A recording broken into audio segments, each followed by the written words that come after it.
Hello viewers, இன்னைக்கு நம்ம பார்க்க போகிறது என்னன்னா மீன் குழம்பு. மீன் குழம்பு அதுவும் எந்த ஸ்டைலில் பார்த்தீங்கன்னா கன்னியாகுமரி ஸ்டைலில் தான் நான் மீன் குழம்பு பண்ண போகிறேன். சரிங்களா? மீன் குழம்பு பொறுத்த வரைக்கும் ஒரு ஒரு ஊர்லேயும் ஒரு ஒரு பழக்க வழக்கங்கள் ஸ்டைல்லாம் உண்டு. கரெக்டுங்களா? இப்போ நம்ம சென்னை எடுத்துக்கினா சென்னை ஸ்டைல் தனியாக இருக்கும். அதுக்கப்புறம் கொங்கு நாட்டு ஸ்டைலு, அதுக்கப்புறம் Coimbatore style, Tirunelveli style, Nagercoil style, அந்த மாதிரி ஒரு ஒரு நாட்டுக்கும் ஒரு ஒரு ஸ்டைலில் மீன் குழம்பு வைப்போம்ல. நான் இப்போ பண்ண போகிறது நம்ம கன்னியாகுமரி ஸ்டைலில் சூப்பரான ஒரு மீன் குழம்பு பார்க்க போகிறோம். இப்போ பார்த்தீங்கன்னா இந்த மீனை வந்து நான் வெட்டி க்ளீன் பண்ண போகிறேன். க்ளீன் பண்ணுறதுக்கு முக்கியமான ஒரே ஒரு டிப்ஸ் சொல்கிறேன். மீன் வாடை வராமல் இருக்கணும். நீங்கள் சாப்பிடும் போது அது ஒரு மாதிரி கவிச்ச வாடை அடிக்கக்கூடாதுன்னா நீங்கள் உப்பு மஞ்சத்தூள் போட்டு நல்லா க்ளீன் பண்ணணும். க்ளீன் பண்ணிங்கன்னா அந்த மீனோட கவிச்சி ஸ்மெல் போகும். அதுதான் நான் பண்ணுறேன். வாங்க வீடியோக்குள்ளே போகலாம். இதை பாருங்கள், நான் கழுவி வச்சுட்டேன். மீன் நல்லா க்ளீனாக கழுவி வச்சிட்டோம். கழுவி வச்ச பிறகு நான் வந்து எந்த பொருளையும் வதக்க போகிறதில்ல, அரைக்க தான் போகிறேன். அதுக்கு தேவையான பொருள் பார்ப்போம். ஃபஸ்ட்டு புளி வந்து ஒரு லெமன் சைஸ் அளவு நீங்கள் ஊற வச்சுக்கணும். உங்களுக்கு அதிகமாக புளிப்பு தேவை அப்படின்னா போட்டுக்கலாம்.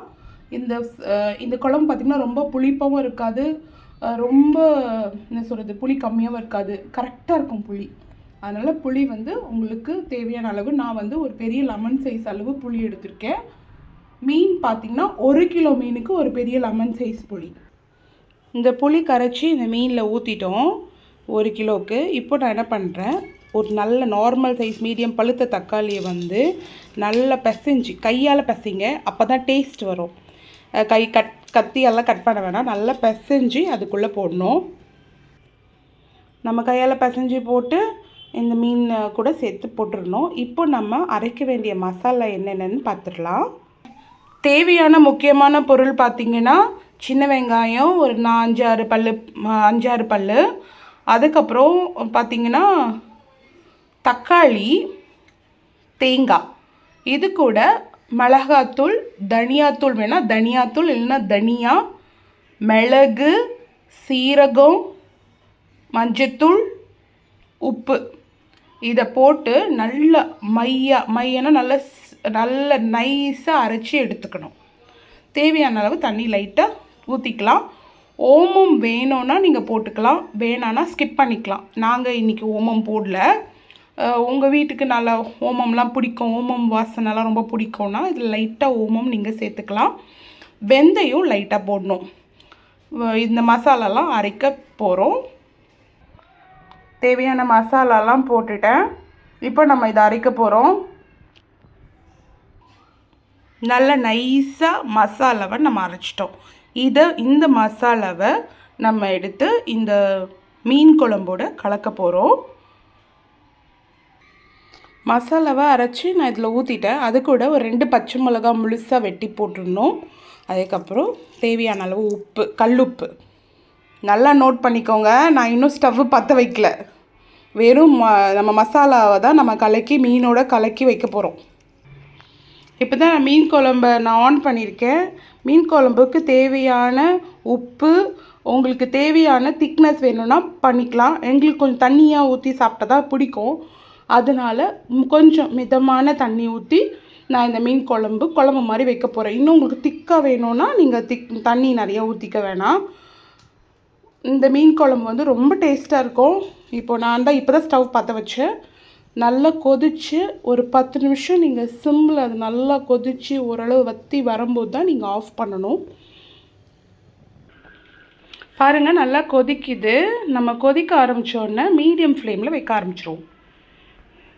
நல்லா ஃபுல் ஃப்ளேமில் வச்சுருக்கீங்களா?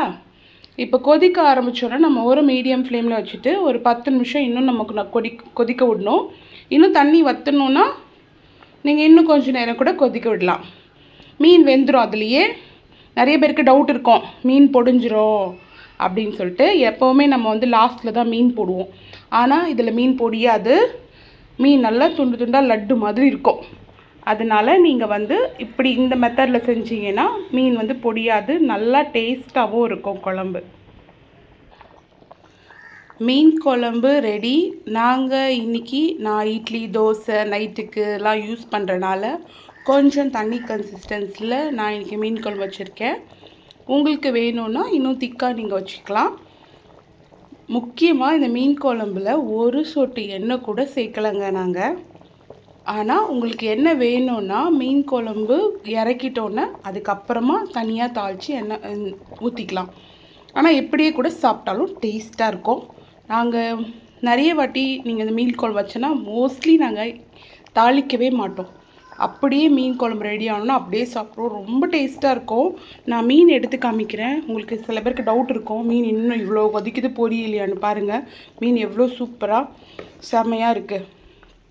ஒரு மீன் கூட பொரியலை, நல்லா அழகாக வெந்து சூப்பராக வந்திருக்கு. இதை நம்ம இப்போ தாளிக்க போகிறோம். தாளிப்புக்கு தேவையானது நார்மலாக கடலை எண்ணெய் யூஸ் பண்ணிக்கோங்க. எண்ணெய் சூடானதும் கடுகு போட்டுக்கோங்க.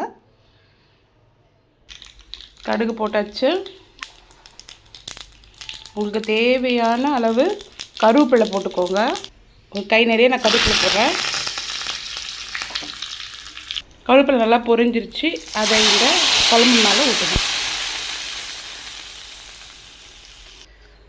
சுவையான மீன் குழம்பு தயார். இந்த எப்படி இருக்குன்னு சொல்லிட்டு எனக்கு கமெண்ட் பண்ணுங்கள், ஷேர் பண்ணுங்கள், சப்ஸ்கிரைப் பண்ணுங்கள்.